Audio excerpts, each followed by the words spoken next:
Salve a língua do Cordeiro com a paz de Jesus Cristo. Amém, amados? Amém. Glória a Deus. Glória ao nome do nosso Senhor Jesus Cristo. Amados, abra o santo livro na carta de Tiago, capítulo de número 2. Tiago, capítulo de número 2.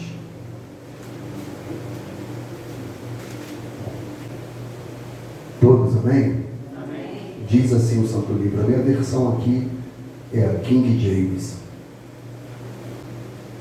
Caros irmãos, como crentes no nosso glorioso Senhor Jesus Cristo, não façais acepção de pessoas, tratando-as com preconceito ou parcialidade. Se por assim dizer, entrar na vossa sinagoga algum homem com anéis de ouro nos dedos, trajando roupas caras, e ao mesmo tempo entrar uma pessoa pobre, vestindo roupas velhas e sujas, e tratar-lhes com atenção especial ao homem bem trajado, e o honrar, dizendo: eis aqui um lugar digno da tua pessoa, assenta-te, pois, mas disseres ao pobre: tu podes ficar ali em pé, ou assenta-te no chão, próximo ao estrado onde ponho os meus pés. Não fizestes discriminação preconceituosa, ou vos tornaste como juízes que usam critérios perversos? Ouve, meus amados irmãos, não escolheu Deus os que para o mundo são pobres, para serem ricos em fé e herdeiros do reino que Ele prometeu aos que o amam?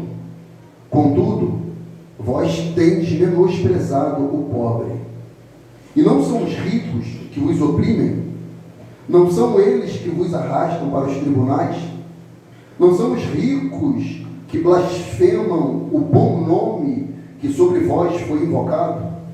Se vós, entretanto, observais a lei do reino, como está registrada na Escritura, e que ordena: amarás o teu próximo como a ti mesmo, então estareis agindo corretamente. Se todavia tratais as pessoas com parcialidade, estareis incorrendo em pecado e sereis condenado pela lei como transgressores. Portanto, quem obedece a toda a lei, mas tropeça em apenas uma das suas ordenanças, torna-se culpado de quebrá-la integralmente. Pois aquele que proclamou: não adulterarás, também não ordenou: não matarás. Ora, se não adulteras, porém cometes um assassinato, te tornaste da mesma forma transgressor da lei. Falai e procedei com todos como quem haverá de ser julgado pela lei da liberdade, pois será exercido um juízo sem misericórdia sobre quem também não usou de compaixão. A graça triunfa sobre o juízo. De que adianta, meus caros irmãos, alguém proclamar a sua fé se não tem as obras? Acaso essa fé pode salvá-lo? Se um irmão ou irmã estiverem necessitados de roupa, ou passando privação de alimento cada dia, e qualquer dentre vós lhes disser: ide em paz, aquecei-vos e comei até satisfazer-vos, porém, sem lhe der alguma ajuda concreta, de que adianta isso? Desse mesmo modo, em relação à fé, por isso, só não for acompanhada das obras, está morta. Entretanto, alguém poderá afirmar: tu tens fé, eu tenho as obras. Mostra-me a tua fé sem as obras, e eu te demonstrarei a minha fé mediante as obras que realizo. Crês tu na existência de um só Deus? Fazes bem. Até mesmo os demônios creem e tremem. Queres, pois, assegurar-te ao homem sensato de que a fé sem obras é de fato inútil? Ora, não foi Abraão, nosso pai na fé, justificado por obras, quando ofereceu o próprio filho Isaque sobre o altar? Vejo dessa forma que tanto a fé como as obras estavam agindo juntas, e a fé foi aperfeiçoada pelas obras. Cumpriu-se assim a escritura que declara: Abraão creu em Deus e isso lhe foi acreditado como justiça. E ele foi chamado amigo de Deus. Observais que uma pessoa justificada por meio das suas ações e não simplesmente por dizer que crê, exemplo semelhante é o de Raabe, a meretriz. Não foi ela aceita por Deus pelas obras, quando acolheu os mensageiros de Israel e os conduziu à liberdade por outro caminho?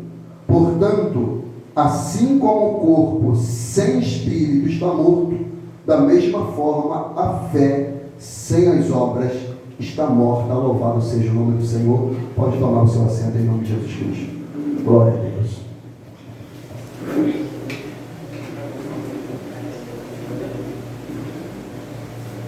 Glória a Deus. Louvado seja o nome do Senhor Jesus Cristo.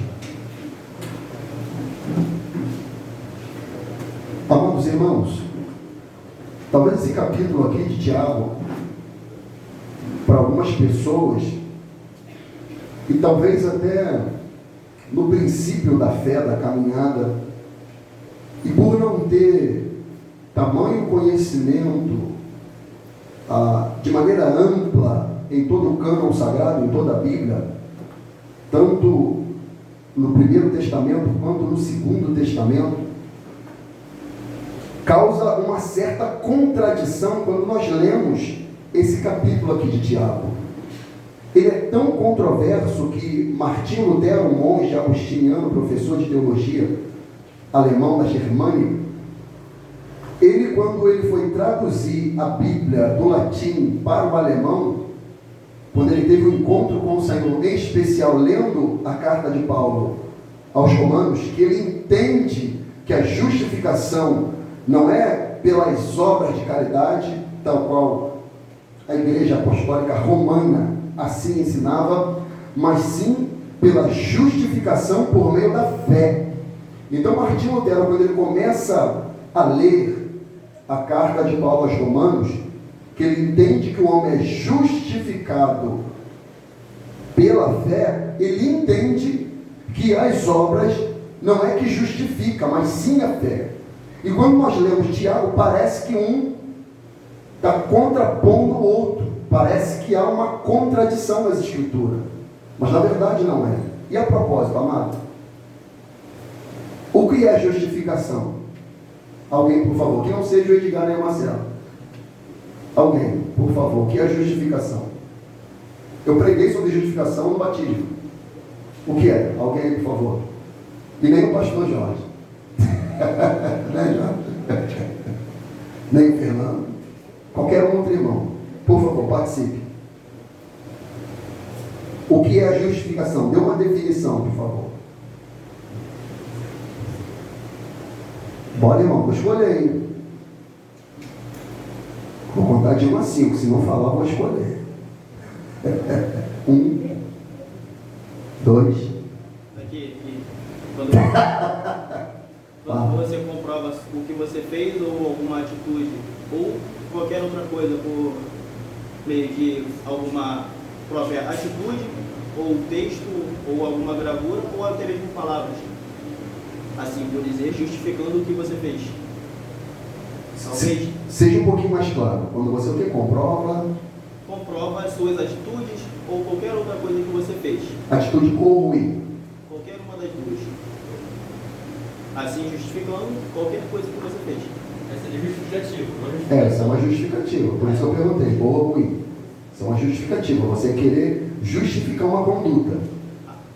Então a outra não tem uma. É justificação. O que é o conceito de justificação? Sabe por que eu pergunto, amado? Porque é necessário a igreja ter essa compreensão. É uma doutrina fundamental da teologia bíblica cristã, que é necessário isso estar internalizado em nós. É necessário ter essa compreensão. Até porque os debates teológicos que foram a partir do século XV, XVI, XVII e XVIII, pessoas morreram por causa dessa doutrina. Pessoas foram presas por causa dessa doutrina. Pessoas foram espartejadas por causa dessa doutrina, que se contrapôs contra a doutrina que era imposta pela Igreja Católica Romana. Então, não é brincadeira que a gente está falando. Pessoas deram a vida para que esse ensino, dado por Cristo, pelos apóstolos e pela revelação do Espírito Santo, chegasse até nós. Então, não é brincadeira o que eu estou querendo dizer. É sério. Então, é necessário nós sabermos o que é, de fato, a justificação. Mateus tentou. Fala, Henrique. Fala, né? Tenta definir para mim, por favor. Consegue? Tenta alguma coisinha.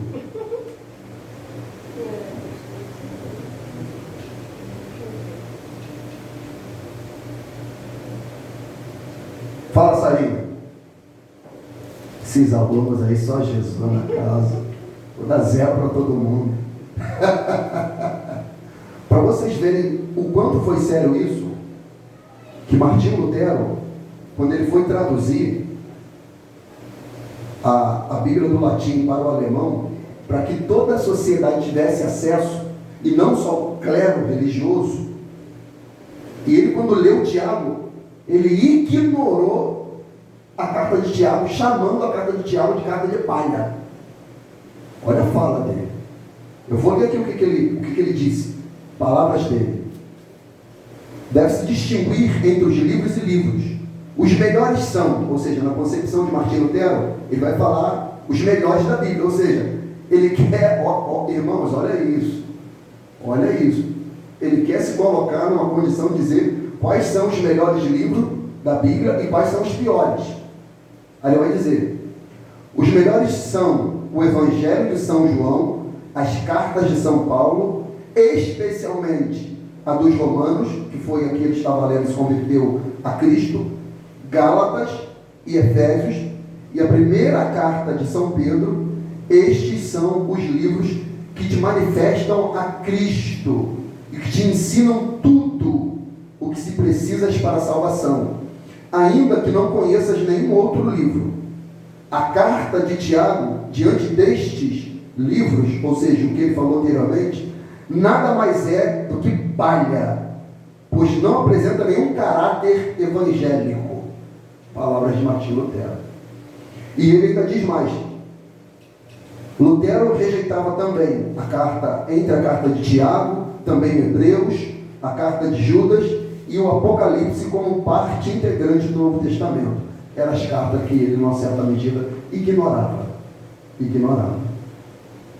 E a carta de Tiago, que não é uma qualquer carta, Tiago quem foi? Que nós aprendemos na primeira lição? Irmão do Senhor. Aí vem Martinho Lutero e fala, para mim a carta de palha, porque não manifesta nenhum caráter acerca de Cristo.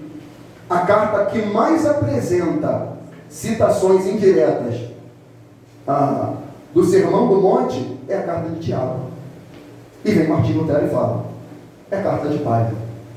Então, para nós entrarmos, é necessário nós entendermos o que é justificação. Fala aí, você que já chegou. Igor, Pai do Senhor.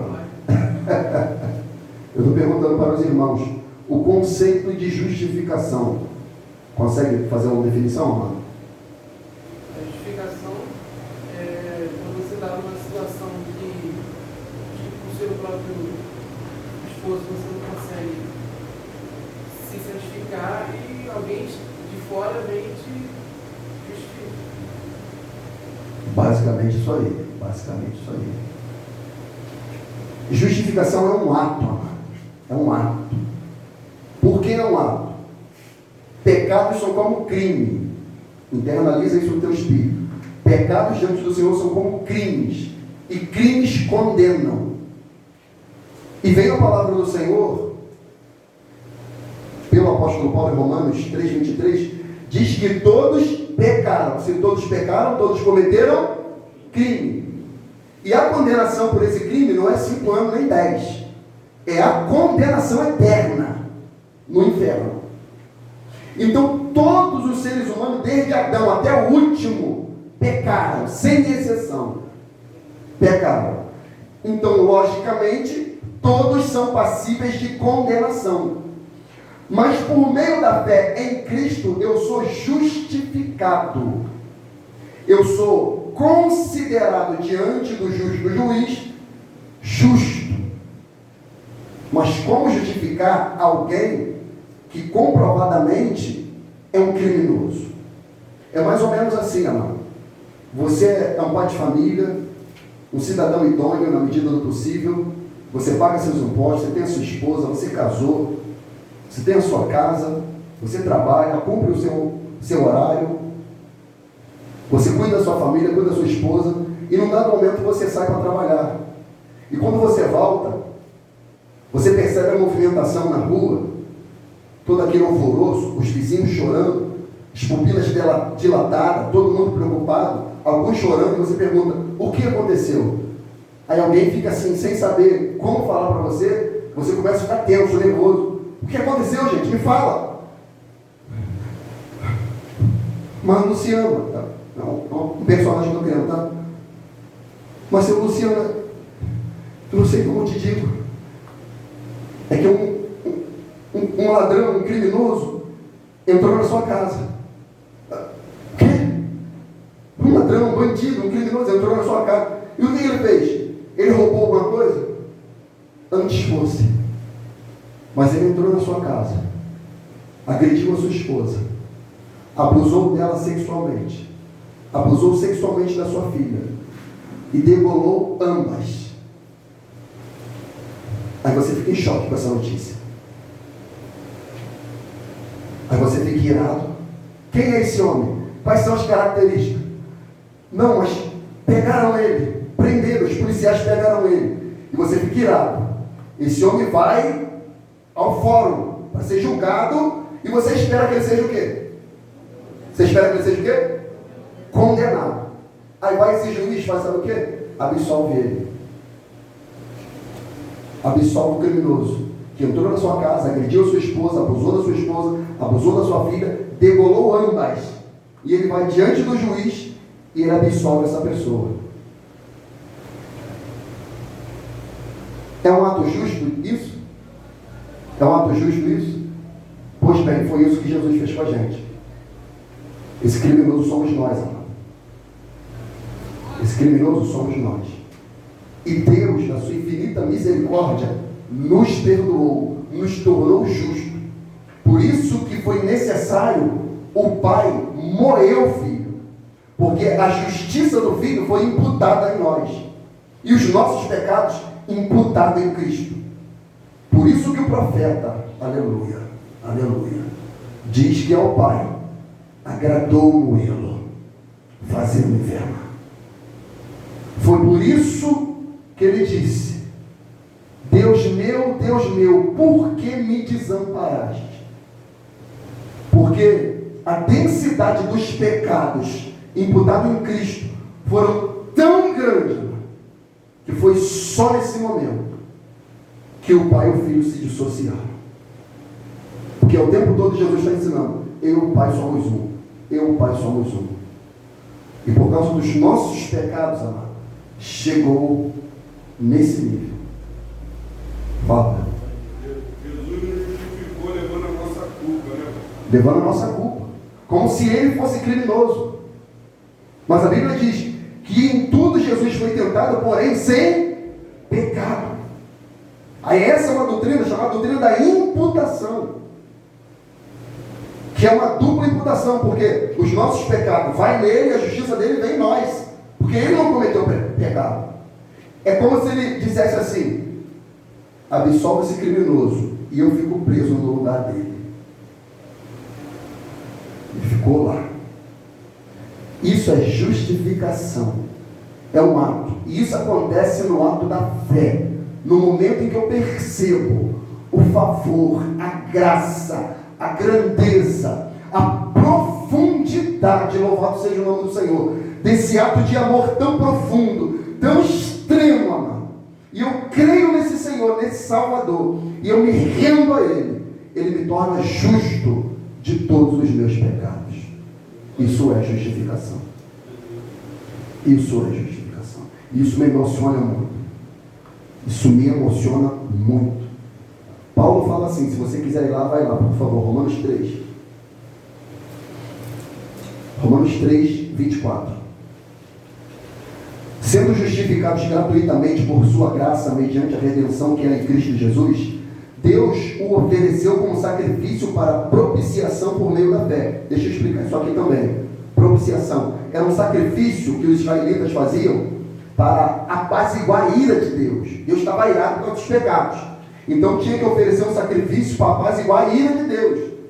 Então Paulo está falando assim, olha só, Deus ofereceu como sacrifício para propiciação, ou seja, para aplacar a sua própria ira, o seu filho. O seu próprio filho. Pelo seu sangue, proclamando a evidência da sua justiça, por causa da misericórdia, havia deixado impune, olha, os pecados anteriormente cometidos, mas no presente demonstrou a sua justiça, a fim de ser justo e justificador daquele que deposita toda a sua fé em Jesus. Onde está, pois, a razão para tanto orgulho? Foi completamente excluído? Por qual lei? Das obras? Não. Ao contrário, pela lei da fé. Concluímos, portanto, que o ser humano é justificado pela fé, independentemente da obediência à lei. Deus é Deus apenas dos judeus? Ora, não é Ele igualmente Deus de todos os povos? É evidente que sim. Dos gentios também, visto que há um só Deus e que pela fé justificará os circuncisos e os incircuncisos. Ou seja, Ele vai absolver tanto o judeu, quanto o grego, quanto o gentil, quanto brasileiros, espanhóis, japonês, americano. Todo aquele que fiar-se em Cristo, nos méritos de Cristo, no ato de Cristo, é justificado dos seus pecados, é perdoado. Aí a confusão que se dava no século XV, XVI, XVII, XVIII era que, já que eu sou justificado, eu posso me comportar da maneira que eu quiser, porque eu já sou livre, eu já sou perdoado, a graça me envolveu, então eu vou viver de qualquer maneira, que eu já estou livre, eu não vou ser condenado, porque eu sou justificado pela fé. Então o complemento de Tiago é: ok, você é justificado pela sua fé em Cristo. Só que a fé não vem solitária. A fé não é um fim em si mesmo. A fé é evidenciada pelas obras. A fé não é uma tatuagem escrita aqui, amado. Fé. Igual eu vi essa semana num rapaz, escrito fé do tamanho da canela dele. Fé. Essa letra maneira que estão fazendo agora, já viu? Fé. Isso não é fé. Fé é escrever Jesus aqui. Isso não tem nada a ver com a fé. Pelo contrário, demonstra a maior incredulidade que um ser humano pode manifestar. Aí vem Tiago e corrobora, funde, esclarece, manifesta. Porque Paulo, ele tinha uma perspectiva da fé como causa. Já Tiago, ele tem uma outra perspectiva da fé como efeito. Qual é o efeito da fé?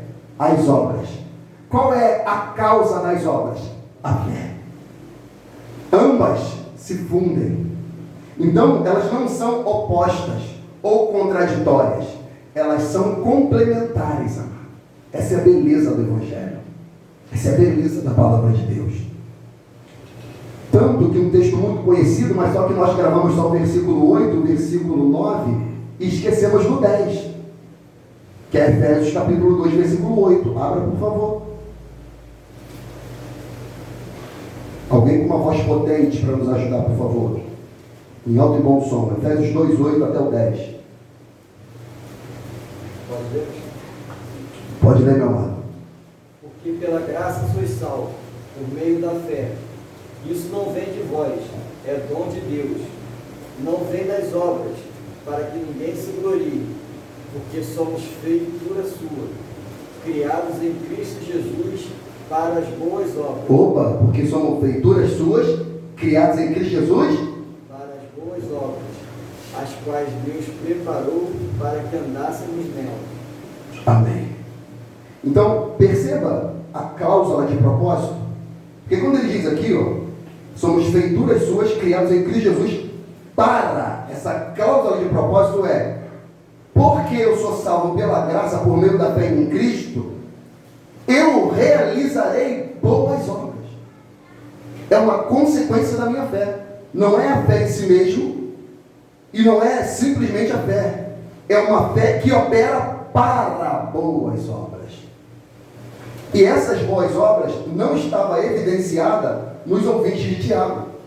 Porque os ouvintes de Tiago, eles tinham uma boa compreensão da teologia, eles sabiam os fundamentos doutrinários dos apóstolos e de Cristo, eles conheciam os fundamentos doutrinários, porém, a praticidade da fé era fragmentada. Tanto que no capítulo 1, o que ele diz? No versículo 22.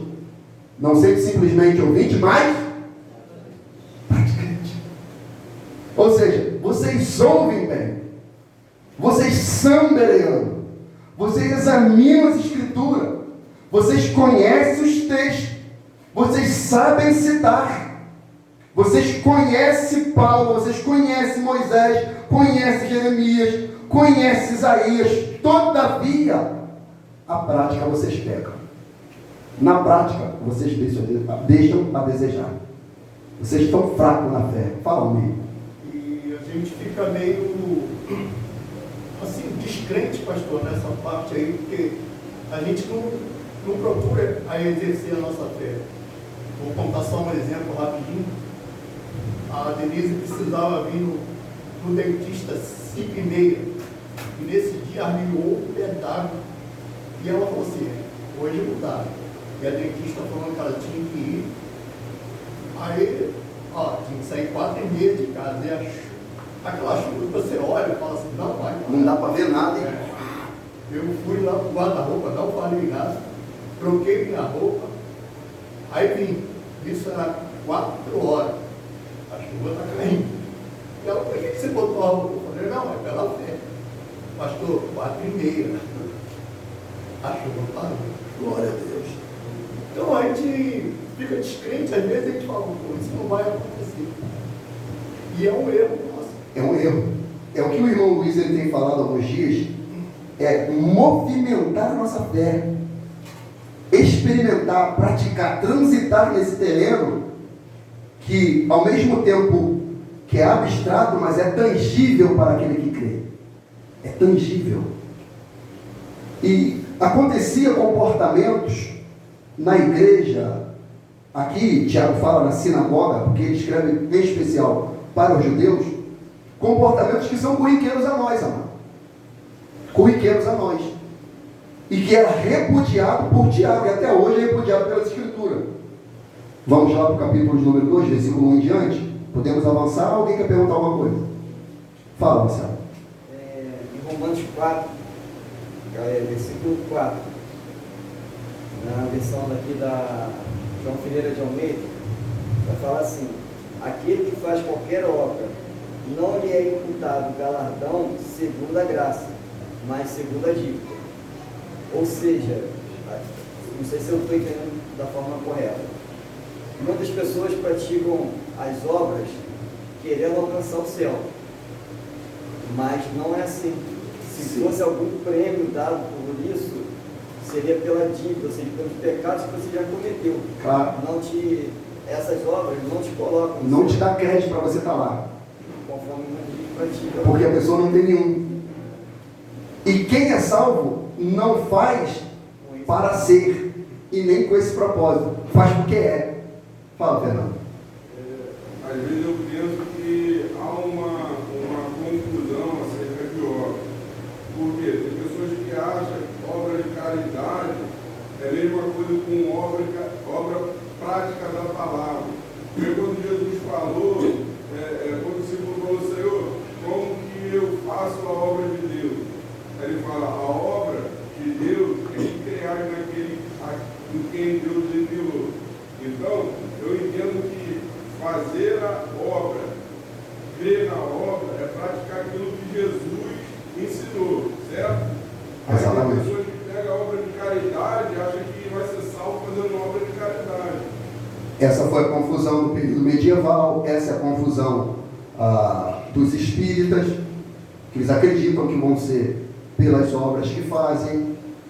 Aí entra o seguinte, demonstrar a obra, demonstrar fé através da obra é praticar aquilo que Jesus ensinou, que demonstra a fé que está em mim. Exatamente. Exatamente. É exatamente isso. Se eu não me engano, eu botei esse texto aí de Romanos 4 aqui, mas vamos correr. Então Tiago diz assim, amado, versículo 1: caros irmãos, como crentes em nosso Senhor glorioso, em nosso glorioso Senhor Jesus Cristo, não façais acepção de pessoa, tratando-as com preconceito ou parcialidade. Se por assim dizer, ele vai dar um exemplo, se por assim dizer, entrar na vossa sinagoga algum homem com anéis de ouro nos dedos, trajando roupas caras, e ao mesmo tempo entrar uma pessoa pobre, vestindo roupas velhas e sujas, e tratardes com atenção especial ao homem bem trajado, e o honrar dizendo: eis aqui um lugar digno da tua pessoa, assenta, pois, mas dissertes ao pobre: tu podes ficar ali em pé, ou assenta-te no chão próximo ao estrado onde ponho os meus pés.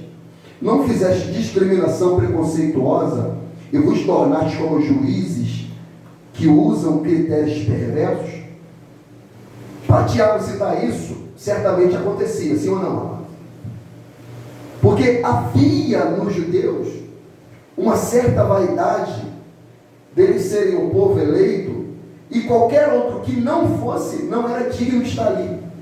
Por isso que tinha pátio das mulheres, por isso que tinha pátio dos gentios, porque quem não era não podia ficar ali, não tinha direito, porque não fazia parte do povo escolhido. Aí ele vai mais além. Ele fala: vocês vão saudar alguém que ele entrou bem vestido, com anéis de ouro, ele é reconhecido, ele é famoso, ele tem fama, ele tem dinheiro, ele tem prestígio, e você olha aquele aspecto externo e você é levado a acreditar que aquela pessoa bem vestida é uma serva de Deus, é um servo de Deus. Aí você fala: não, senta-te aqui. Aqui é o seu lugar digno da tua honra. Mas chega um maltrapilho. A pessoa olha: não, fica aí, fica quietinho. Vai falar: não, fica aqui.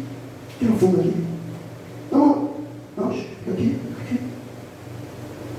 Aí ele fala: você está se colocando como juiz que utiliza de critérios perversos. Porque você está fazendo parcialidade de pessoas. Você está julgando pela aparência e não pela reta justiça. Amados, e isso é natural do ser humano. Nós somos facilmente enganados pela aparência. Nós somos facilmente ludibriados pela apresentação visual, pela estética.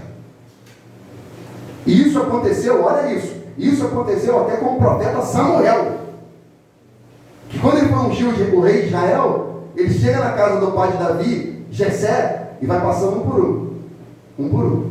Quando ele olha, Eliabe, se não me engano, bonito, pomposo, ombros largos, forte, dentes brancos, nariz afinalado, ó. Olha que já fazendo parcialidade, para não ficar distante. Ele falou: estou diante do próximo rei de Israel.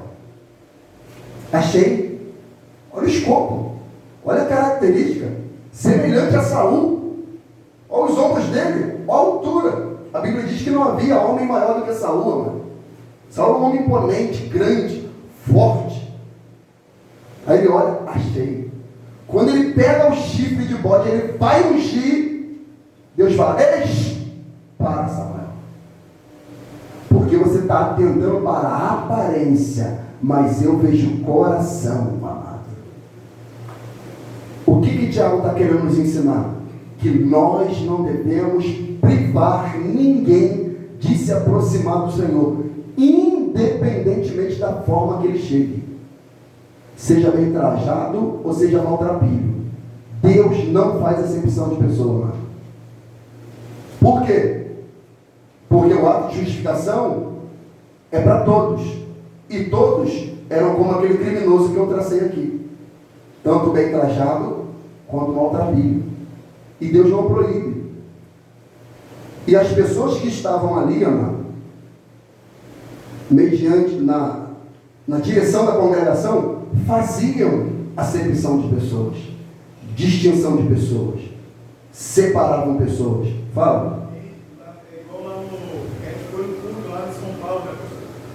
E cada vez esse pessoal pegou lá os três, uns 3, 4 entradas. Sim. E ele mesmo falando, nas igrejas lá, eles não permitem que eles entrem na igreja. Amado, tem obreiros que são instruídos. São instruídos pelos pastores. Se entrar um morador de rua, se entrar um... Ó, segura ele aí, já bota no canto, ó. E se ele fazer qualquer baderna aí, já... São instruídos a colocar para fora. Para fazer acepção. Para ter um comportamento diferenciado. Por exemplo, Paulo, ele repreende Pedro na cara, por quê? Porque Pedro fazia acepção de quê? De pessoa. E Paulo olha aquilo ali, ele fica irado. Vamos ler esse texto, vamos ler. Gálatas 2. Gálatas 2, se eu não me engano. Deixa eu achar aqui. Gálatas 2, a partir do verso 11.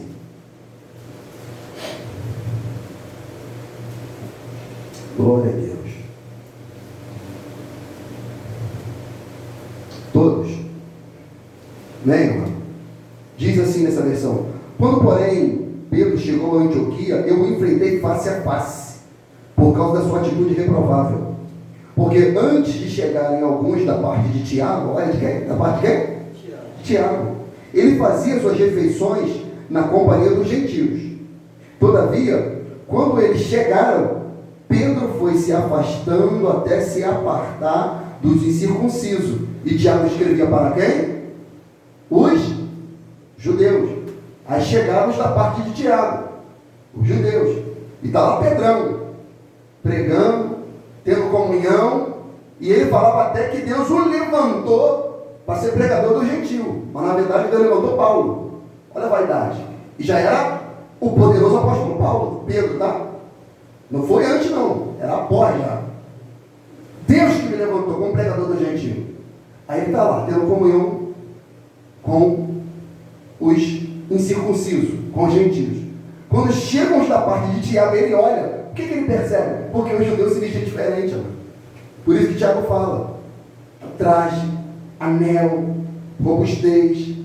Aí chegam. Aí Pedro, quando olha, aí o texto diz: todavia, quando eles chegaram, Pedro foi se afastando até se apartar dos circuncisos, apenas por temor aos que defendiam a circuncisão. E os outros judeus, de igual modo, se uniram a ele nessa atitude hipócrita, de modo que até mesmo Barnabé se deixou influenciar. Ou seja, uma conduta dessa pode contaminar outros santos. Uma conduta dessa, por exemplo, qual seria a sua conduta se entrasse com um homossexual? Eu estou falando daquele já que se veste, um transformado, aquele que já colocou silicone. Como é que você trataria? Qual seria a sua conduta?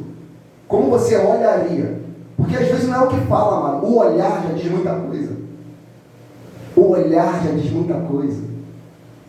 Então, se uma pessoa dessa entra dentro da igreja e senta aqui, qual seria? Qual seria a minha conduta? Meu comportamento?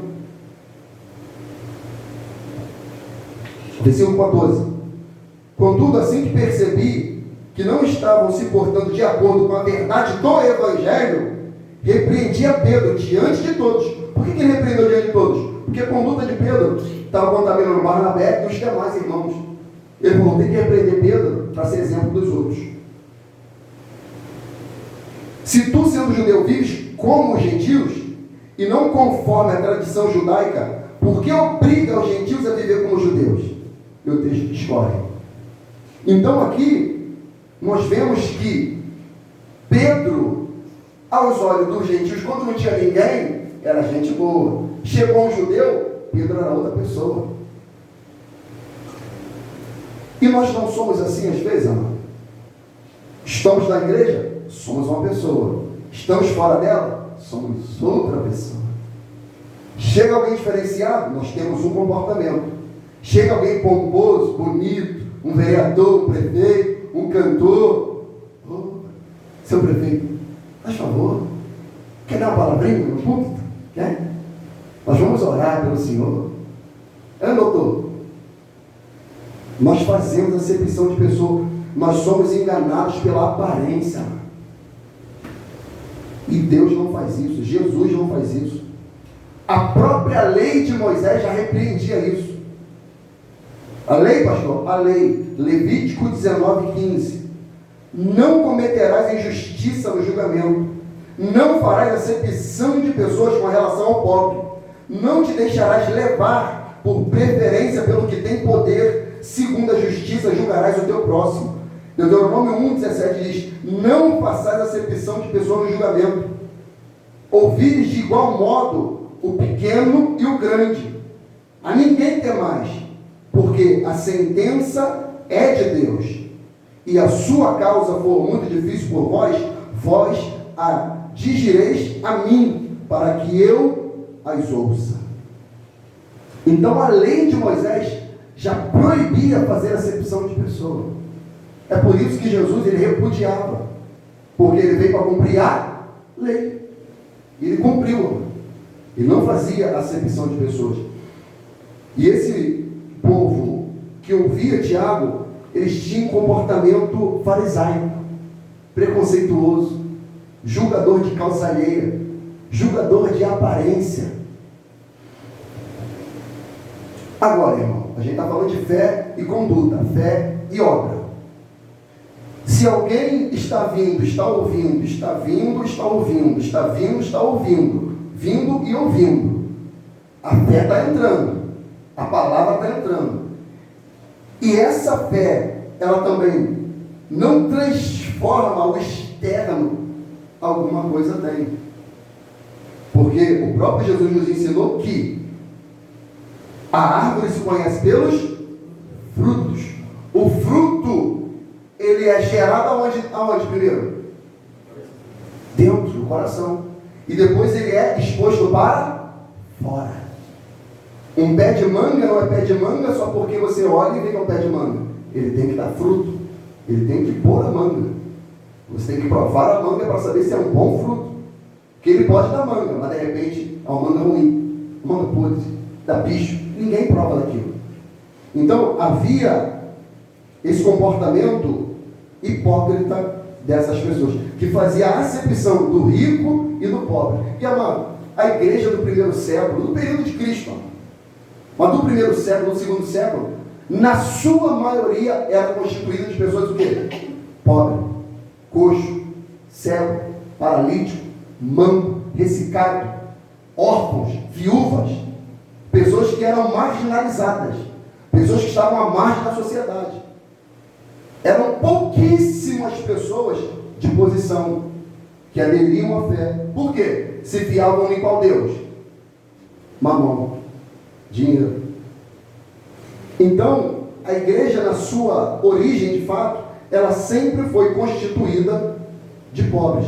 E essa igreja aqui, quando entrava alguém maltrapilho, já queria excluir. Tem que estar bem vestido. Vamos seguir, versículo número 5.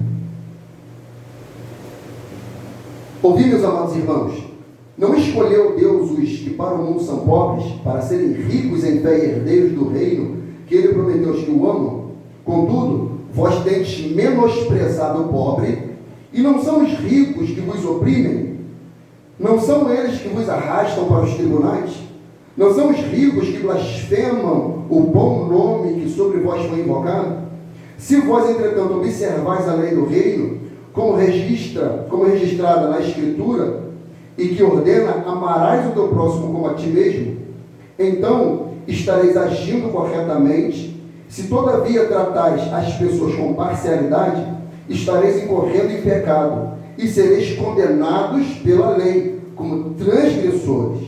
Portanto, quem obedece a toda a lei, mas tropeça em apenas uma das suas ordenanças, torna-se culpado de quebrá-la integralmente. Pois aquele que proclamou: não adulterarás, também ordenou: não matarás. Ora, se não adulteras, porém cometes um assassinato, te tornaste da mesma forma transgressor da lei. Falai e procedei com todos, como quem haverá de ser julgado pela lei da liberdade, pois será exercido em juízo sem misericórdia sobre quem também não usou de compaixão, outra tradução, misericórdia. A graça triunfa sobre o juízo. Então, a acepção de pessoas, amado, é um pecado gravíssimo, extremamente gravíssimo. Por exemplo, por que eu citei esse exemplo do, se entrasse um homossexual aqui? Hoje, vou usar essa linguagem, tá, mano? Não significa que eu concorde. Logicamente que não. Mas hoje vive um casal homossexual próximo lá da barbearia. E o senhor que estava lá, que eu sempre cito aqui, ele olhou, aspas, esse casal, ele falou, rapaz, esses camaradas ali são meio esquisitos, né? Ele falou, esses camaradas ali são meio esquisitos, né? Eu falei, quem, irmão? Esses camaradas ali, estão morando ali agora, não sei o quê, blá. Eu falei, sim, fulano. Sim, conheço. Eu não sei não, rapaz, mas eu acho.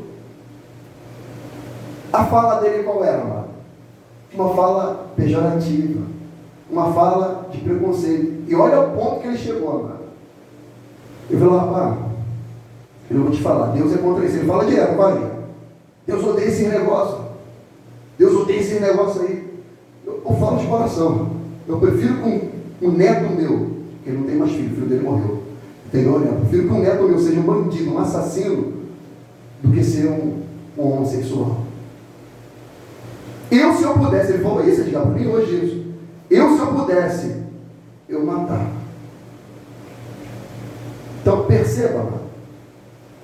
E o fundamento da fé, mano, independente de qualquer coisa, mano, é o amor, amados irmãos. É o amor. E o amor significa não concordar com alguns comportamentos, mas odiar a ponto de querer que o outro deixe de existir. Isso é pecado. Isso é pecado. Fazer acepção de pessoas é pecado porque é incompatível com os ensinos de Cristo. Fazer acepção de pessoas resulta em maus pensamentos. Porque você não pode falar, ele falou para mim. Mas o que eu falei, você pode olhar, mas a sua mente, já produziu inúmeros pensamentos. Por isso que é pecado. É pecado fazer acepção de pessoas porque insulta as pessoas feitas à imagem de Deus. Porque essa pessoa que nós estamos olhando, maltrapilha, ou de repente um homossexual, pode amanhã se converter, e aí? Se tornamos juízes de causa alheia. Ele está falando, o seu julgamento está sendo semelhante aos juízes perversos. Fazer acepção de pessoa é pecado, porque é um subproduto dos motivos egoístas. É eu pensar em mim. Se eu pudesse, a fala dele. Se eu pudesse. Fazer acepção de pessoa é o contrário da definição bíblica de amor. É o oposto. Fazer acepção de pessoa demonstra a falta de misericórdia pelos menos favorecidos. Fazer acepção de pessoa é hipocrisia. E fazer acepção de pessoa é pecado. Pecado. E Jesus, ele sempre quis trazer essas pessoas para si. O comportamento de Jesus é extraordinário. É constrangedor até. É incompreensível para alguns. Olha o que Jesus vai nos ensinar aqui. Lucas 14:7. Jesus foi chamado para um almoço, para um jantar. Ele observa o ambiente, o cenário. Jesus é maravilhoso. Aí ele diz assim, observando como os convidados escolhiam os lugares de maior destaque ao redor da mesa, Jesus lhes propôs uma parábola. Quando por alguém fores convidado para um banquete de casamento, não busqueis o lugar de honra, pois é possível que tenha sido convidada também outra pessoa, ainda mais digna do que tu. Como que ele está dizendo? Se você for chamado para um casamento, para um aniversário de 15 anos, para um aniversário que seja, ou um jantar na casa de alguém, procure o lugar de menos honra possível, para que quando o anfitrião te ver, falar, meu amigo, senta-te aqui. Aí você assim vai. Agora não escolha tu os primeiros assentos, porque você está se exaltando, se colocando num lugar de destaque. Jesus está ensinando sobre sermos humildes, amado. Humildes. Aí ele vai fazer um outro ensino, o oposto disso. Versículo 12.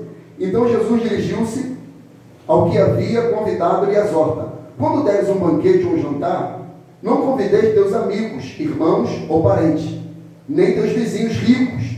Se assim procederes, eles poderão da mesma maneira convidar-te e dar-te forma também, e da mesma forma também ser recompensado. Pelo contrário, ao dares uma grande ceia, ou seja, um jantar, convida quem? Aos pobres. Convida quem? Os deficientes físicos, os maltratados, aos que não podem ver. Feliz será, versículo 14, tu, porque estes não têm como te pagar. Entretanto, receberás a tua régia, ou seja, a sua recompensa, o teu galardão, na ressurreição dos justos. Aí ele continua, Lucas 14, 15. Ele dá um outro exemplo, ele fala: agora, eu estou promovendo um grande banquete, e vai pelas ruas, pelos falados, e chama quem? Chama quem? Os pobres. Mas primeiro ele fala: chama todos, rico, pobre, bem vestido, mal vestido.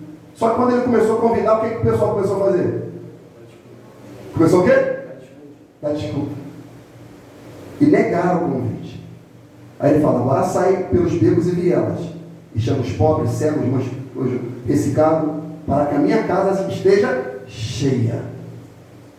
Aí ele chama: Senhor, fizemos como tu ordenaste, mas ainda há lugar. Ele vai e chama para que a minha casa esteja cheia. Isso fala para mim e para você. Nós devemos pregar para todos. O evangelho é para todos e para o homem todo. A Bíblia diz: ide por todo mundo e pregar o evangelho a toda criatura, amado irmão. E às vezes nós temos reservas para pregar para um rico, para pregar para um homossexual, para um espírita, para um católico, porque a gente faz acepção. A gente quer escolher personagem para pregar o evangelho. Sim ou não? A gente quer escolher uma personagem.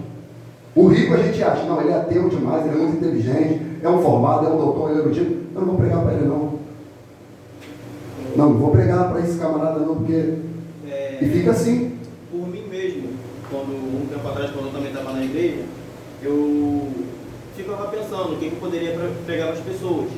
E inconscientemente, sem querer, eu fazia esse tipo de acepção, só que acepção, no caso, com a palavra. Eu pensava o que eu poderia pregar para tal pessoa, entendeu? Por exemplo, o que eu pregaria para um homossexual, ou para uma pessoa normal, ou para uma pessoa que fazia uma coisa específica, entendeu? Eu, no caso, acabei percebendo que eu fazia acepção desta maneira. Sim. E não tem palavra para A ou para B, é o evangelho. Exatamente. É o evangelho. O evangelho é para toda criatura. Não é para A, não é para B, não é para C. É para toda criatura. E se isso não for guiado pelo trilho do amor, a gente vai fazer acepção de pessoa. Porque a gente vai olhar o escopo, o perfil, a palavra moderna agora, o perfil, e a gente vai querer julgar pela aparência. É igual assim, amado. A gente está no evangelismo. Já aconteceu isso. Aí vem alguém. Quando você vai entregar um panfleto: posso falar um pouquinho da palavra para você? Não, já sou cristão já. Então não precisa ouvir não, né? Várias vezes que pessoas estavam entregando panfleto para mim, eu pego, e se a pessoa fala: posso falar de Jesus? Eu ouço como se eu não fosse da fé. Eu ouço como se eu não fosse da fé. Aí a pessoa vai falando, aí depois que ela vai falando, aí eu vou entrando. Tá, irmão? Sou irmão. Pai do Senhor, mano! Tipo assim, deixa eu gastar meu recurso, mano. Não, mano, para você exercitar a tua fé. Para você exercitar a tua fé. Então nós devemos ser guiados, amado, pelo fio doutrinário do amor. Senão a gente acaba fazendo acepção de pessoas. João 15, 12 diz assim: o mandamento é este, que vos ameis uns aos outros como eu vos amei. Levítico 19, 18 diz: não te vingarás, não guardarás rancor contra os filhos do teu povo. Amarás o teu próximo como a ti mesmo. Eu sou o Senhor. Tiago 2, 12 ele falou: falai e procedei com todos como a quem haverá de ser julgado pela lei da liberdade, pois será exercido juízo sem misericórdia sobre quem também não usou de misericórdia. A graça triunfa sobre o juízo. O que ele quer dizer? Quando nós, amados, manifestamos esse amor de Jesus que é constrangedor, essa graça triunfa sobre o juízo. Essa graça pode chegar ao limite de constranger essa pessoa, de ela perceber o amor de Deus na nossa conduta. Foi o que você pregou, Fernando, para aquele rapaz que estava na sua moto. Você não fez acepção de pessoa. Você foi impulsionado pelo Espírito, guiado pelo amor, e você pregou para ele. Pregou para ele. Falou. Nós não podemos fazer seletividade. Até evangelismo de rua, a gente vai olhando assim, ó. Aí quando você olha mais ou menos alguém, você dá aquela disfarçada de leve. Aí olha para ver se tem algum discípulo, um outro irmão, tipo assim, ele vai abordar, eu não. Aí você corre. Porque você já faz um preconceito daquela pessoa. E você acaba correndo dela. E não deixa essa pessoa se achegar à fé. E a fé, ela não é simplesmente algo abstrato. Ela se manifesta. Ela fica concreta naquele que anda pela fé. Pastor, Fala, meu amado. A gente tem que tomar muito cuidado, porque é só uma imaginação. Se o Hitler estivesse vivo hoje, ele se convertesse, está indicado muitos que são cristãos, perderiam sua salvação e ele se salvaria. Estou falando porque muita gente não ia concordar. Claro, ia ter medo, não ia acreditar. Quer ver com alguém? Não é comparativo. O apóstolo Paulo, quando Deus fala para Ananias, vai lá, ele fala, o quê? Há muito eu tenho ouvido falar desse homem, que prende e mata os teus. Vai, porque este para mim é um vaso escolhido. Mas Deus falou com ele, amado. Agora, se Deus não fala, tu acha que ele iria? Deus falou, ele retrucou. Olha, mas Senhor, há muito, olha isso, gente. Ele ouviu a voz de Deus, gente. E ele falou, Senhor, há muito eu tenho ouvido acerca desse homem.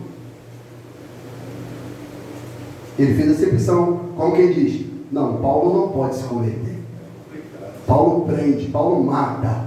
Vamos ampliar? Paulo trafica, Fernandinho Beiramar, já arrancou a orelha de gente, já esquartejou, já matou criança. Não, mas esse daí, eu vi lá na Avenida Paulista, lá vendendo corpo. Como é que eu vou pregar para essa pessoa? Comparado a uma semente, desde o momento que a gente bota ela na terra e começa a regar, ela não dá sinal de que brotou no mesmo momento. E nem todas elas brotam. Ela leva tempo para ela dar sinal de que ela vingou. Exatamente. E é a palavra que a gente prega para as pessoas. Exatamente. E algumas a gente nem vai ver.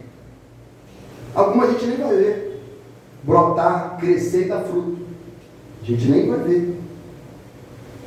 Aí Tiago ele quer mostrar para os seus ouvintes atitudes que demonstram a fé. E uma delas reprovável é esse comportamento de fazer acepção. Entrou um rico e um pobre, eu trato bem o rico e maltrato o pobre. Ele fala, está errado. Isso não pode acontecer. Aí ele continua, versículo 14.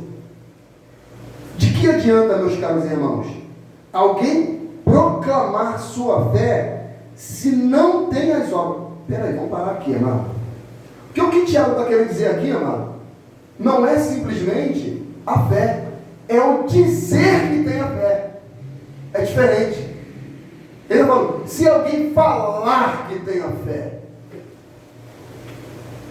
e não tem as obras, acaso essa fé pode salvá-lo? Amado, o Neymar foi campeão da Champions League de 2014-15. Botou 100% de Jesus. Proclamou, ó, 100% de Jesus. Mas as obras,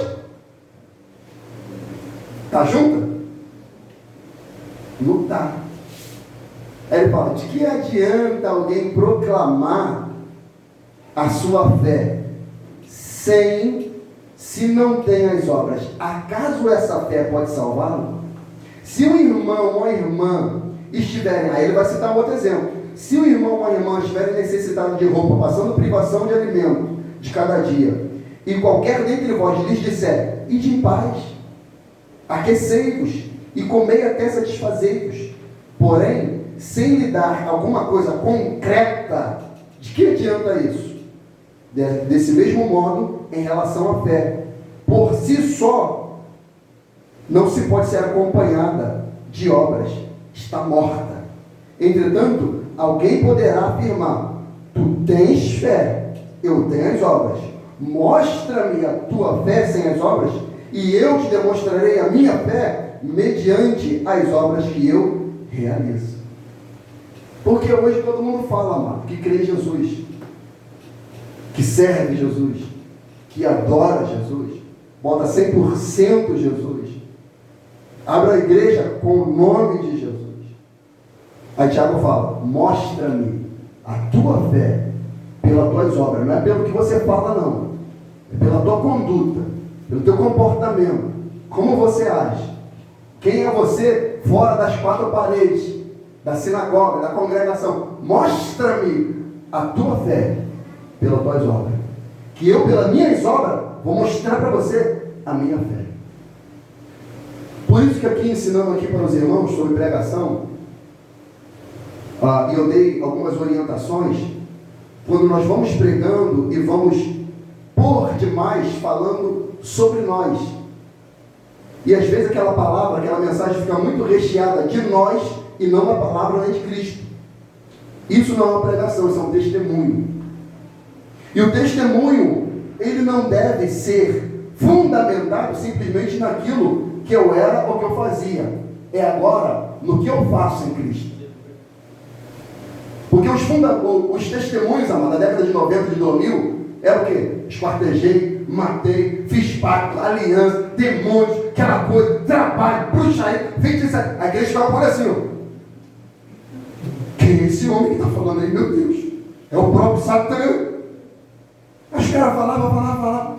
Mas agora Jesus me salvou, glória a Deus, aleluia. Ei! Não, cadê? Não, meu irmão. E mostra a tua fé pelas tuas obras. O que você realiza agora em Cristo?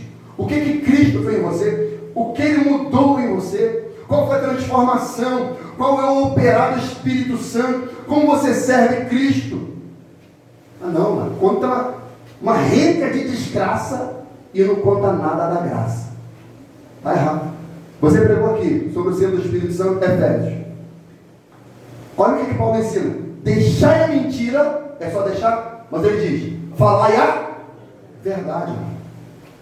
A fé não é o que eu deixo de fazer, mas é o que eu faço também. Mano. Isso é obra.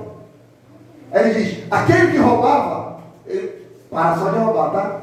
Não, mano. Parou de roubar? Agora tu vai trabalhar, meu amigo. Trabalhar. E mais, trabalhando com aquilo que for bom, ou seja, honesto. Trabalho honesto. Não, pastor, parei de roubar. Antigamente eu ia para o Rio de Janeiro, assaltava lá na praia, aquela coisa toda, assaltava os homens, a velhinha, roubava todo mundo. Agora eu parei, estou trabalhando onde? Na banca do jogo do bicho.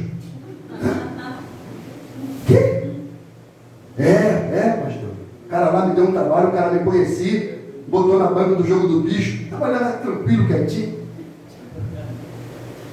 Não, trabalhando com é bom, porque for honesto, para que tenha o que repartir, está escrito assim, com aquele que está passando necessidade. Obra. Aí esse pode falar. Eu tenho obra para te falar da minha fé. Fala para mim da tua fé, sem as tuas obras, que eu quero ver. Aí o pessoal ficava, que? Moisés, a lei, Pentateuco. Não, meu amigo, quero saber da tua vida.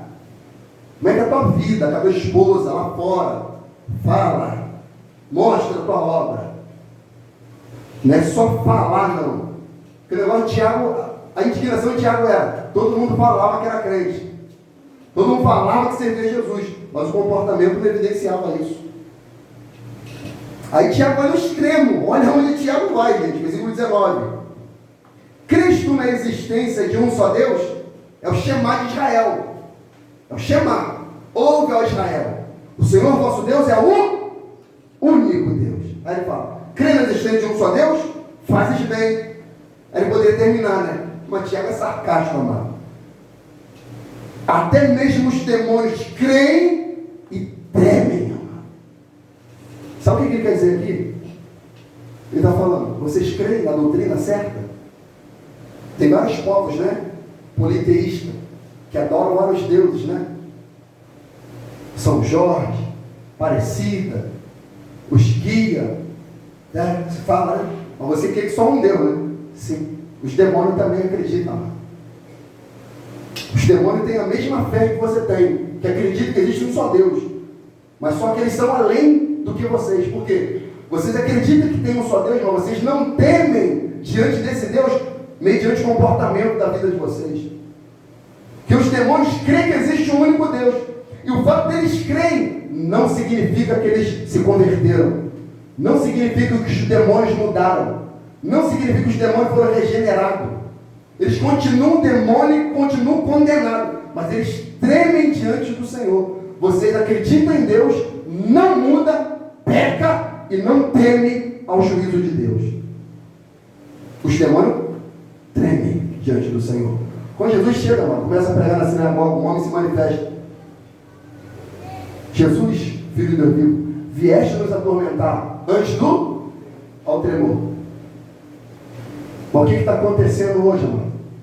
As pessoas dizem que creem em Jesus, vivem uma vida, uma lambança. Está igual Nadab e Abiú, pecando, mentindo, adulterando, lisura. E está dando glória a Deus, aleluia. Não teme o nome de Yahvé. Não teme o julgamento de Deus. Não teme, se o fôlego de vida fechar, vai estar diante de Deus. Aí ele fala, vocês fazem bem. Mas os demônios também acreditam. E nem por isso eles são mudados. Nem por isso são transformados. Nem por isso são regenerados. Mas eles fazem algo melhor do que vocês. Eles tremem. Eles tremem diante de Deus. Mas a nossa geração não teme. Blasfema do nome do Senhor. Pastor, Fala, mano. a gente pode ver que a força do pecado era tão grande que se Deus falar para o demônio, falar para o diabo não fazer, ele não faz. Mas ele fala para o homem não mentir, não fazer isso, não fazer aquilo. E o homem, a força do pecado dentro dele faz ele cometer. desobedecer. Ele desobedece. Mas, Marcelo, a minha indignação e a ira não é contra esse ímpio. E a indignação de Tiago é quem diz que tem fé e vive como se não tivesse. Essa é a indignação de Tiago. Eles dizem que tem fé. Eles adoram o nome de Yahvé, mas vivem como se não. Não é do ímpio, não é de Manassés. Estou falando sobre o que a gente conhece a palavra. É. Por exemplo, Ó, a gente vai falando, eu lembrei aqui, para mim não perder. Estava conversando com um cliente hoje meu, servo de Deus também. Ele trabalha como aqueles rapazes que vão no mercado, eu esqueci, não é repositor não, eles vão lá, vendem, não sei se é promotor, é como se fosse representante de empresas, né? E ele vai no mercado, acho que é Iguape. Hoje isso, lembrando, eu falei, cara, eu fiquei indignado, cara, essa semana. Fui fazer um trabalho lá no Iguape, mercado, e tem um rapaz lá que ele é evangelista. Mercado, irmão, é transição de gente o tempo todo. Geralmente quem vai no mercado é mais homem ou mulher? Mulher. E eu cheguei, e está lá esse evangelista. E eu sei que ele é evangelista. Nós conversamos sobre a palavra. E eu enxergava nele, ó, a aparência. Eu enxergava nele seriedade, caráter, hombridade, homem sério, casado, bem casado. E ele falando, conheço a mulher dele, é uma mulher bonita. Tem uma filha, 12, 13 anos, você já está se formando, a mocinha, bonita a filha dele. Meu irmão, entrou uma mulher, o cara se perdeu. Mas não é que o cara olhou e admirou a beleza, não. O cara se perdeu, comeu a mulher com o olho. Aí ele olhou, lobo, né? Aí ele olhou assim pro rapaz, tipo assim, Não acredito. Esse cara está assim. Aí ele foi, olhou para Tobias, esse nome desse meu cliente. Tobias, você viu que mulher, meu irmão? Rapaz, brincadeira não, rapaz. Que mulher? Aí ele usou a palavra jeitosa, né? Mulher jeitosa. Eu falei, rapaz, você conhece essa mulher? Ele, como assim? E se ela fosse minha esposa? Ele, não, mas não tem mais, meu. E Tobias, ele é militar, ele foi militar, né? Agora ele tem aquele perfil, tipo assim, meio direto. Aquele cara que não tem muito papo mole. Pá! Não, se fosse minha mulher. Não, mas não tem mais. Pô, admiro você, cara. Você é um evangelista, cara. Ele, não, porque... Não, mas ela é minha mulher. Eu falei, meu irmão, você olhou para ela com a intenção impura. Você está errado, você fez, repreendeu ele. É isso aqui, ó. Diz que tem fé, mas as obras. Então Tiago está repreendendo esse tipo de comportamento.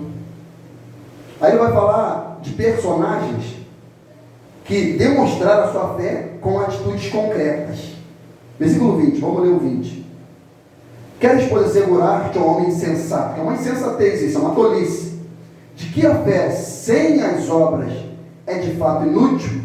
Ora, não foi Abraão, nosso pai na fé, justificado por obras quando ofereceu seu próprio filho Isaque sobre o altar?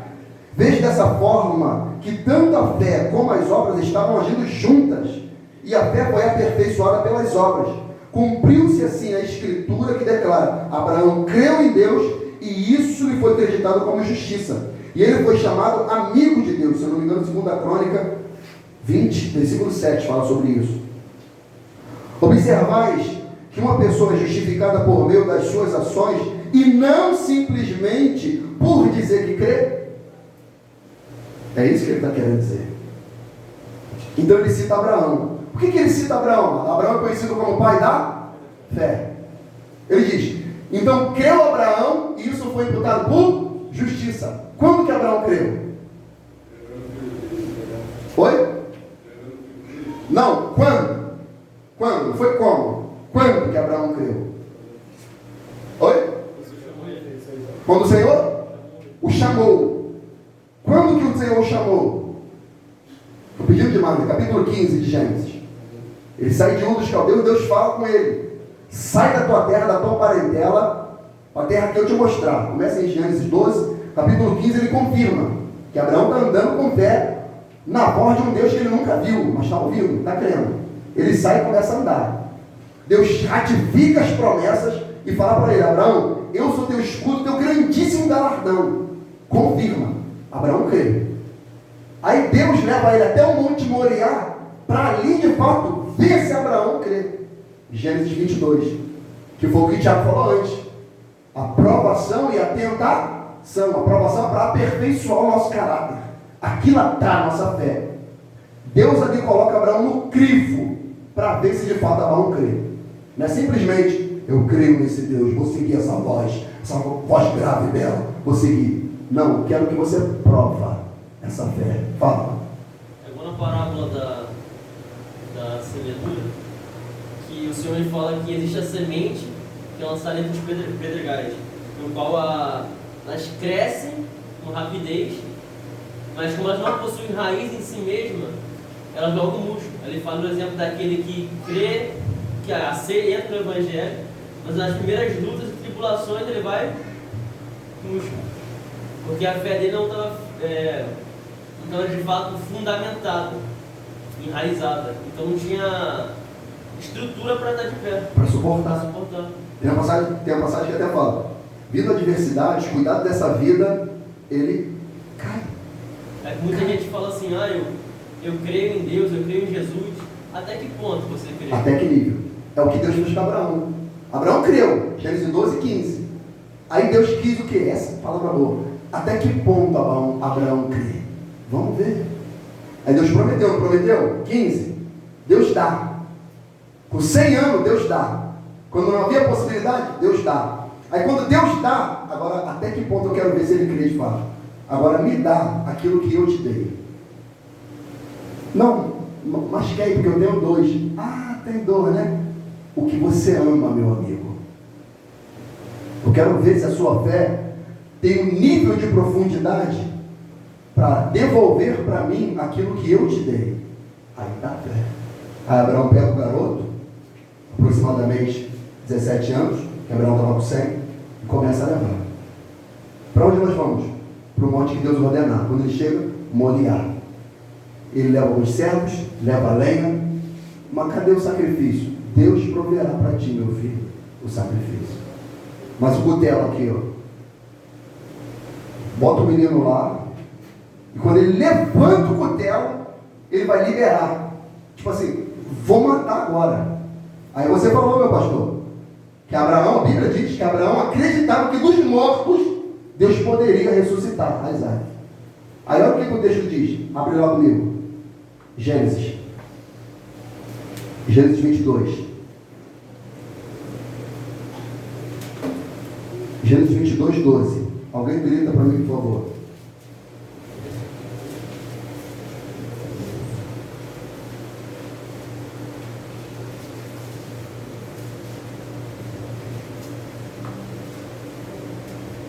Então disse: não estendas a tua mão sobre o moço, e não lhes faça nada, porquanto agora sei que temes a Deus, e não me negaste teu filho. Opa, agora sei que o quê?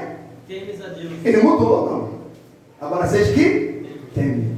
Os demônios creem e agora eu sei que temes a Deus. Como quem diz, agora tu passou no teste, Abraão.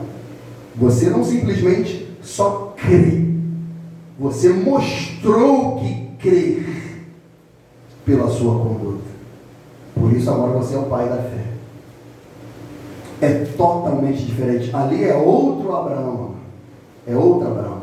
Abraão entra naquela prova, ele sai daquela prova, outro. Agora eu sei que tu temes a Deus. Ou seja, pela conduta dele, demonstrava que ele temia. Ele cria, mas temer era outra coisa. Então, ele pega um exemplo máximo, mano. Pega Abraão, pega qualquer um não. Aí olha o que Tiago vai fazer. Versículo 25. Exemplo semelhante, exemplo semelhante, parecido, similar, é o de Raabe, a meretriz.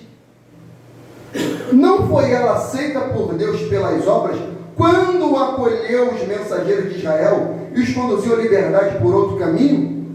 Portanto, assim como o corpo sem o espírito está morto, da mesma forma a fé sem as obras está morta. Amado, Tiago, ele pegou Abraão, meu irmão, nível hard da fé. Ele poderia pegar mais quem? Poderia pegar Moisés, sim ou não? Poderia pegar Isaías, Daniel, cova do leão, Sadraque, Mesaque e Abednego, fornalha, Jeremias, no calabouço.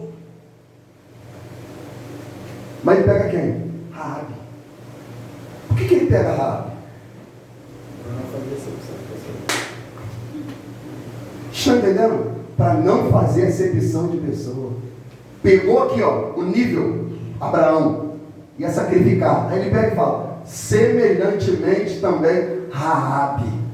Aí ele é bem fácil. A meretriz, a prostituta, a dona do prostíbulo de Jericó, que quando eu mandei os espias ir lá e falar que eu ia derrubar Jericó, acabar com Jericó, ela creu naquela palavra, porque você vai ler Josué 2, a Bíblia diz que é a Raabe, ela fala, há muito tenho ouvido falar desse Deus, o que ele fez no Egito, que fez secar o Mar Vermelho, e eu creio no Deus de Israel, ó glória, eu creio.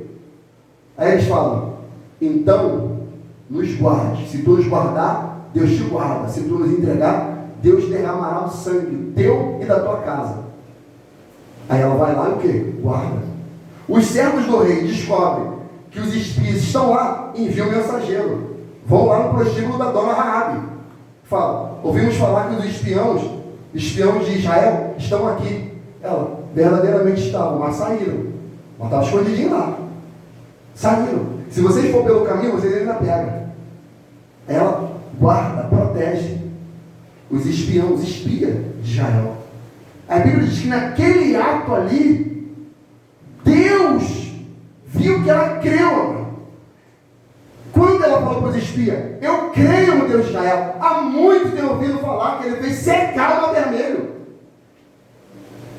Ainda não estava evidenciado. Mas quando a vida dela ficou em xeque, e quando os servos do rei chegam e falam, cadê os espias? Ela podia na mão lugar para aqui, ó. Eu não vi não, mas aqui, ó. Eu não sei não. Aí podia falar, eles já acharam. Mas não, ela falou, entraram aqui e saíram. Se vocês for pelo caminho, vocês acham. Naquele momento ali, a fé dela cooperou com a obra. É nesse momento, amado, que se manifesta atitudes que demonstram a fé. Não é pelo discurso, não é pelo pregar, é pelo comportamento daquilo que se sabe que manifesta a fé, amado. Ela participa da linhagem do Senhor, né? Ela vai ser Participa da linhagem do mestre, está na galeria dos heróis da fé. Olha isso, gente. Isso me chama a atenção, a atitude de Rahab, como tem um grande peso ali de não fazer o que é errado por temor a Deus. Exatamente. E aí, amado, Tiago nos ensina que tanto o maior personagem da Escritura, que também errou demais, tá? Abraão, pai da fé, mas mentiroso, colocou sua mulher para negócio, Deus que livrou. Irmão, não tem ninguém perfeito na Bíblia não, meu amigo. Moisés, assassino. Davi, adúltero, assassino. Não é brinquedo não, meu. O pecado é destrutível. Tem essa não. Tá lá. Aí ele pega Abraão, maior, bravo. Mas pega, aos nossos olhos, o mais insignificante, Rabi. Mas fala, Deus não fez acepção nem de um, nem de outro. Quando ambos manifestaram a sua fé, Deus olhou e falou, opa, enxerguei a fé naquele dali. Eu acho que Rahab também representava os gentios, porque ela não viu o Mar Vermelho, o Mar Sangrento, Mas creu, e o povo do deserto que viu não deu quanto ela. não deu crédito, Interessante. deu observar. Isso que o Igor falou, tem uma passagem que Pedro mesmo fala que a qual não vendo, vocês creem. Creio. Ele fala sobre nossas vidas, fala sobre nós, que nós não vimos o Senhor, a gente não viu nada disso aí que aconteceu, a gente só vê a palavra e crê. E crê, mano. Então, a conduta de Rahab é algo extraordinário. Aí eles perguntam, mano, para o nome dela ser citado por Tiago, entrar na galeria da fé, você acha que ela continuou como dona do prostíbulo? A Bíblia não fala, mas eu acredito que não, certamente que não. Senão Deus não colocaria. Nem como entrando na genealogia do mestre. Aquela mulher foi transformada, meu amigo. Aí vem Jesus e salva lá também uma outra, quem? Adúltera, pecadora. Pega Salomé, ela vai expulsa. É Salomé, uma mulher? Madalena. 7 demônios. Aquela mulher. Então, esse ensino, amado, é o seguinte.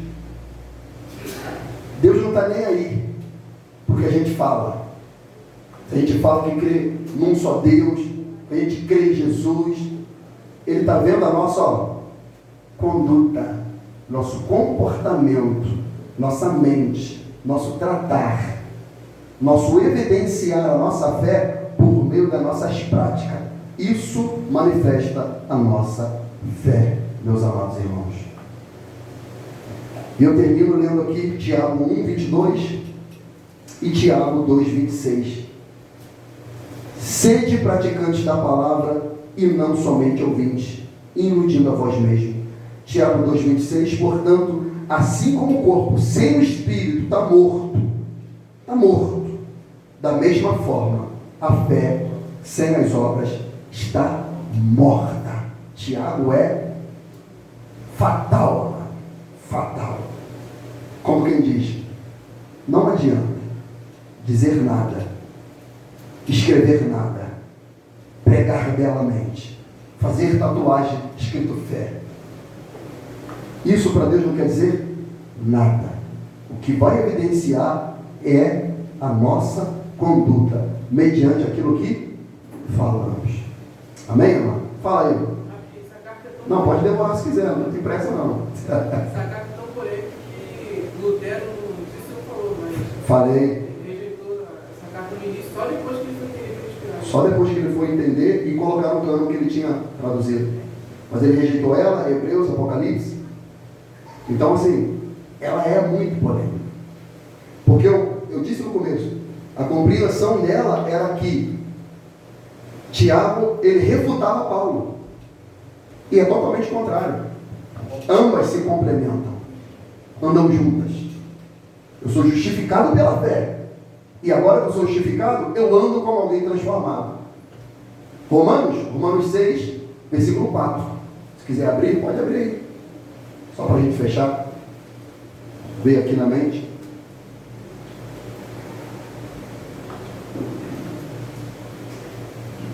Romanos 6, versículo 4.